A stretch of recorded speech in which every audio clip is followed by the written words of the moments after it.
Software సంస్థల్లో లే offs కొనసాగుతున్నాయి. 4 నెలల్లో 70,000కు పైగా సాఫ్ట్వేర్ ఉద్యోగులను తొలగించాయి ఐటీ కంపెనీలు. అయితే ప్రెజెంట్ ఆ ట్రెండ్ మరింత కొనసాగే అవకాశం ఉందంటున్నారు ప్రొఫెషనల్స్. ఇక ఐటీ హబ్గా పేరొందిన హైదరాబాద్లోనూ ఇదే పరిస్థితి ఉందంటున్నారు. కొత్త టెక్నాలజీపై ఉద్యోగులు ఎప్పటికప్పుడు అప్డేట్ కావాలని సూచిస్తున్నారు ప్రొఫెషనల్స్.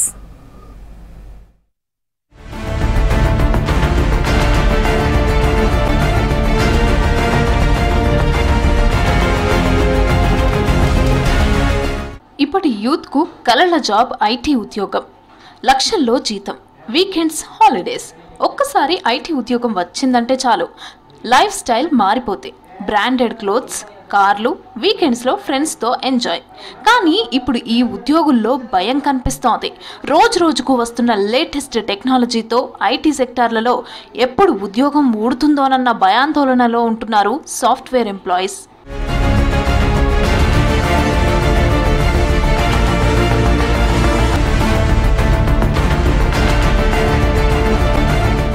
గతంలో కోవిడ్ ఎఫెక్ట్ అన్ని రంగాలపైన చూపించింది.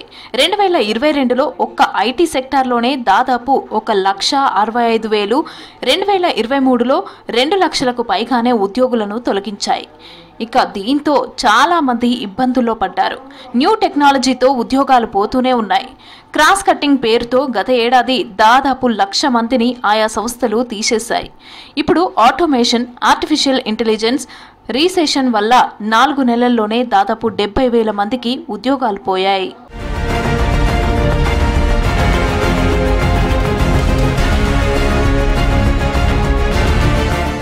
లే ఆఫ్లలో అధికంగా బాధితులుగా మిగిలేది దిగువ స్థాయి ఉద్యోగులే అంటున్నారు ఎక్స్పర్ట్స్. వీరిలో ఎంట్రీ లెవెల్ ప్రోగ్రామర్స్, సాఫ్ట్వేర్ టెస్టర్లు అధికంగా ఉంటారని తెలిపారు. వీరి స్థానాలను ఏఐ భర్తీ చేస్తుందంటున్నారు. ఇక కోడింగ్, డీబాగ్, సాఫ్ట్వేర్ ఆప్టిమైజేషన్ వంటి పనులన్నీ పూర్తి సామర్థ్యంతో అతి తక్కువ ఖర్చుతో ఏఐ ద్వారానే చేపడుతున్నాయి ఐటీ కంపెనీలు. దీంతో మైక్రోసాఫ్ట్, అమెజాన్, గూగుల్, మెటా లాంటి దిగ్గజ సంస్థలు కూడా ఉద్యోగులను తొలగిస్తాయి అని అంటున్నారు ఎక్స్పర్ట్స్. ఎప్పుడైనా మన గతంలో కూడా కంప్యూటర్స్ మార్కెట్లోకి వచ్చినప్పుడు ఉద్యోగుల పరిస్థితి పైన కొంత లే ఆఫ్స్ అనేది క్రమంగా జరగడం జరిగింది. అదేవిధంగా లేబర్ మార్కెట్లో ఈ మిషన్స్ ఎప్పుడైతే వచ్చాయో లేబర్ మార్కెట్ను కూడా కొంత ఇబ్బందులు పెట్టిన పరిస్థితి వచ్చినప్పటికి కూడా వాటన్నిటి నుంచి కూడా అధిగమించి వాటి ద్వారానే అధికంగా ఉపాధి పొందేటువంటి కార్యక్రమాలను కూడా మనం చూసాం. అదే కంప్యూటర్ల ద్వారా కానీ టెక్నాలజీ ద్వారా. ఇవాళ ఏఐ కూడా ఒక టెక్నాలజీ ట్రాన్సిషన్ టైంలో ఉన్నాం.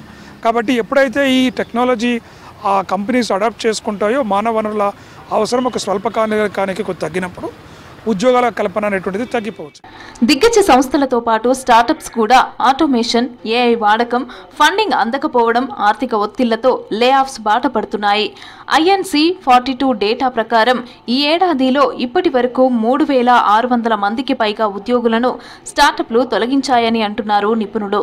మార్కెటింగ్, సేల్స్, HR వంటి రంగాల్లోని ఉద్యోగులు ఎక్కువగా ఉపాధి కోల్పోతున్నారని తెలిపారు.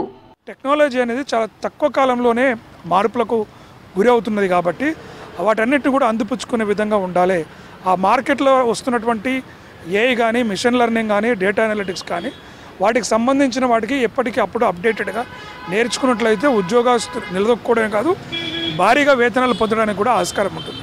కాబట్టి ఇది కూడా ఉద్యోగస్తులకు కూడా కొంత ఛాలెంజ్గా ఉంది. ఎందుకంటే ఈ టెక్నాలజీలు ప్రతి 2-3 సంవత్సరాలకు మారుతుండటం, వాటిని మళ్ళీ సర్టిఫికేషన్ కోర్సులు చేసి మళ్ళీ తిరిగి ఉపాధి పొందడం అనేది కొంత ఇబ్బందికరంగా మారిన ఈ పరిస్థితుల్లో అలా ఉండగలిగితేనే ఉద్యోగం వచ్చేటువంటి పరిస్థితి అనేటువంటిది కనబడుతుంది.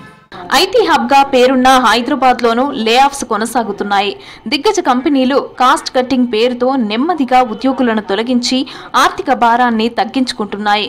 ఉద్యోగులు ఎప్పటికప్పుడు స్కిల్స్ను అప్గ్రేడ్ చేసుకోవాలని సూచిస్తున్నారు ఎక్స్పర్ట్స్.